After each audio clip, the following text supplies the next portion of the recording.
Hi guys, and welcome again to your channel, Management with Merits, Manage to Prosper.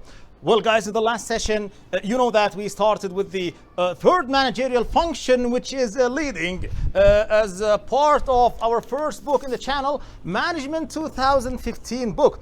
And in the last session, we started with the first two chapters in the book, which were managing individual behavior and communication. And we gave a general introduction about what leadership is. Well, for today, we'll finish the rest of this part, the leading part, so we can conclude the third managerial function, that is leading.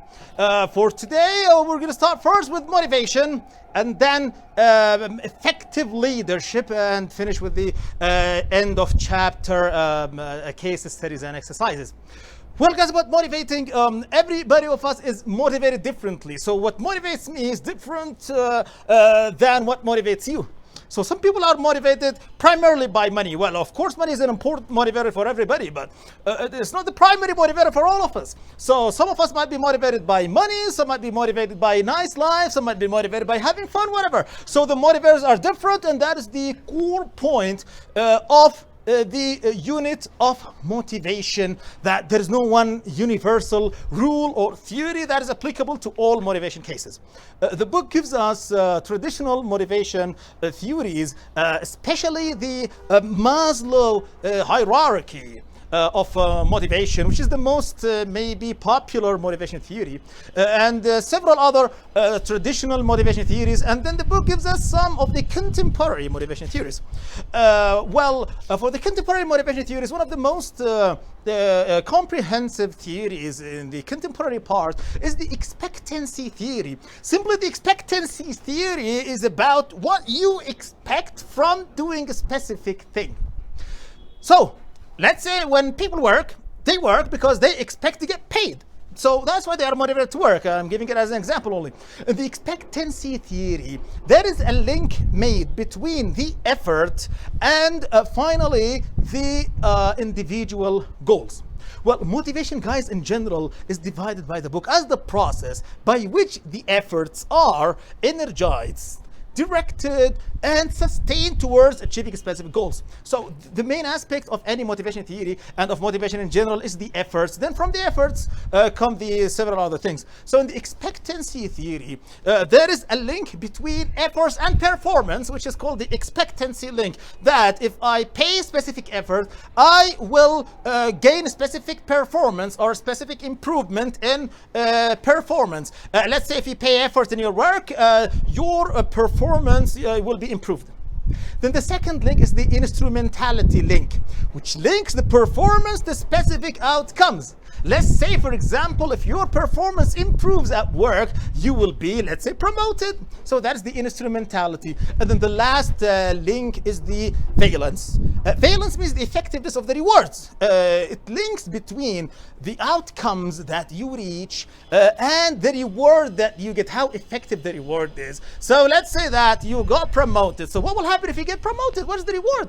Let's say you will be in more power. Let's say you will get more money, whatever. So does that thing really make a specific importance to you? If it is, then you will be motivated a lot. If not, so you will not be motivated. That is the summary of the expectancy theory, guys. Then from motivation, we can go ahead to effective leadership. And why did we say leadership? Because in the past, people focused a lot on the leader as a person. However, when time passed, the focus moved from the leader as a person to the process of leadership. What leadership as a process is? The book defines leadership as a process, is the process at which people can be influenced. So it is the ability, the skill of influencing others. So that is the main part of leadership, guys. Then the book talks about having a managerial position, and that's how the book links between leadership and management, that having a managerial position means that you will be effective, or people will be influenced by you. So regarding leadership, also the book gives us the traditional theories of leadership, which focus on the leader as a person. Then some of the contingency leadership theories, which do not focus only on the leader, but focus on the leader, the follower, and the situation of leadership, which includes several variables, such as the task that is being done during leadership, and the environment itself. So there's a link, important link between both leadership and power. Leadership is very strongly related to power. Then power is the matter of influencing others. So leaders are important because they really put or exert great power, and they influence others a lot. So in terms of power, there are five parts or five, let's say, types of power, which are first the authority power. When you are in an authority position, it means when you have a managerial position.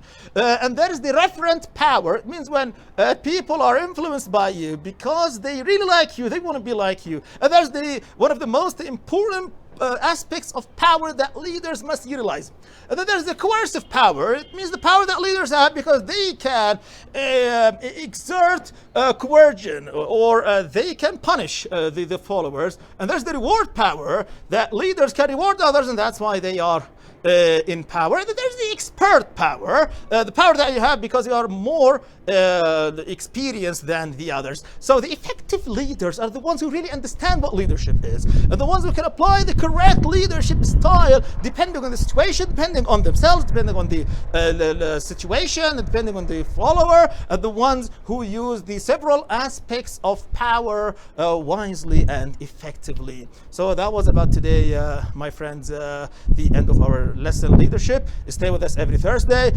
Next lesson we will start the new managerial function, which is controlling.